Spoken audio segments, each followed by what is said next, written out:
This question caught me out a little bit because I thought it actually wants us to do the integral, and yet actually that is not on the syllabus for TMUA. It is one that you'll eventually need to know, and I am going to go through it at the end. But this question assumes that you haven't done integration like this yet. So how to work out the exact value? Well, what we can do is try and plot the graph. So if we consider y equals the square root of 4 minus x squared, then I can square both sides to give y squared equals 4 minus x squared, and therefore x squared plus y squared is equal to 4. This is a circle centered at the origin with radius 2. But remember, the original function, we had the square root, so we're only going to be considering the positive part of it. But we can find the exact area. It'll be pi times 2 squared divided by 2 because it's a semicircle, which gives us 2 pi. That is actually the exact value of this integral, which we've worked out using geometry. Pretty neat. Now for the trapezium rule. So we're expected to be able to apply this. Okay, well, the area, which is the integral from minus 2 to 2, 4 minus x squared dx, is going to be approximately equal to a half h. So I'm using 4 strips between minus 2 and 2.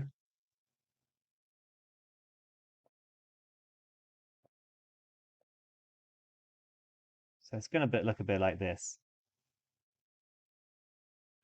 And what we get is y0 plus y4 plus 2 lots of y1. It's always the end ones and then 2 lots of all the other ones. Now I need a little table. So I've got my different x values. I'm going to have minus 2, minus 1, 0, 1, and 2. And then if I sub in minus 2 or 2, we get 0 for both. If I sub in 0, I'm going to get 2. If I sub in 1, I'm going to get root 3 for both minus 1 and 1. H is just 1, so it's going to be a half.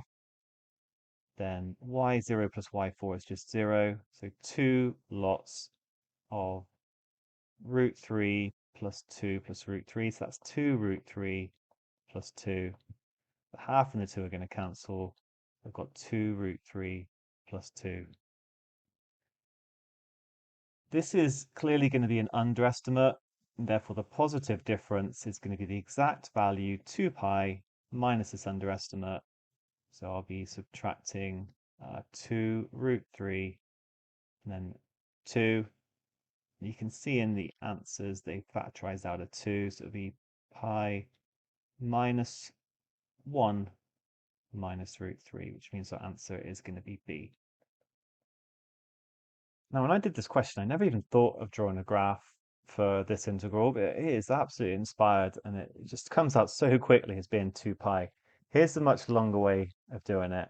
It's pretty complicated, and you know, if you're watching this preparing for TMUA, you probably haven't covered this bit of integration yet because it tends to be towards the end of the second year. So I'm not sure what purpose it's going to have, but maybe as somebody watching it that just is interested in it, integration by substitution this is.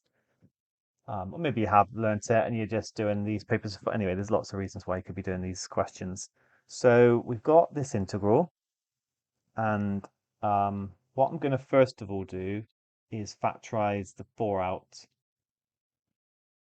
So that'll give me 2 times the integral minus 2 to 1 minus x squared over 4, which I could write as x over 2 squared.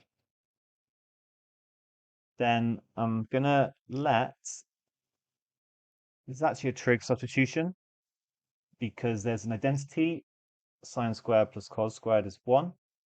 And that means that sine squared is 1 minus cos squared, and cos squared is 1 minus sine squared. And this is of that sort of form.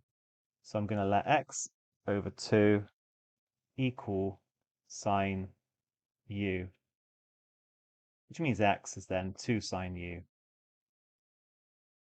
I can change my limits, actually, what I can also do is by realizing that it is symmetrical about the y-axis, I can, instead of integrating between -2 and 2, integrate between 0 and 2 and then just double it. So it was 2 lots, now it's 4 lots. So when x is equal to 0, u is also going to equal 0 because it's inverse sine of 0. When x is equal to 2, u is going to be inverse sine of 1, which is pi over 2. And then I find dx by du, which is 2 cos u, and I'm ready to transform my integral. It's going to be 4 integral from 0 to pi over 2, 1 minus sine squared u times, now we replace dx by du. So times, this is not within the square root, let me just emphasize, times 2 cos u du. I'll run out a bit of space there. This here becomes cos u. So I've got 8 lots of the integral from 0 to pi over 2 of cos squared u du. Okay, this hasn't worked out as nicely as we might thought because now we've got to integrate cos squared, and there's a way to do this using double angle formulae. Because cos 2a is cos squared a minus sine squared a, which we can rearrange to 2 cos squared a minus 1 by replacing sine squared by 1 minus cos squared. And 2 cos squared a becomes 1 plus cos 2a, which means cos squared a becomes 1 plus cos 2a divided by 2. And that is what we're going to sub in here because we can integrate this. So I'll deal with the divided by 2. It becomes 4. Lots of the integral from 0 to pi over 2 of 1 plus cos 2u. And that'll give me u plus cos integrates to sine. So sine 2u, but then it's a half because it's reverse chain rule. Evaluated between pi over 2 and 0, which gives me 4 lots of pi over 2 plus a half sine pi minus 0. And actually that is just 0, which gives us 2 pi. Okay, obviously way more complicated than that diagram, but methods like this are important in other situations. Well done on the efforts on this question. I think it's quite a tough one. You know, you've got to use the trapezium rule. You've got to realize to get a diagram to get the exact one. Quite a lot to do. Hopefully you're happy with it.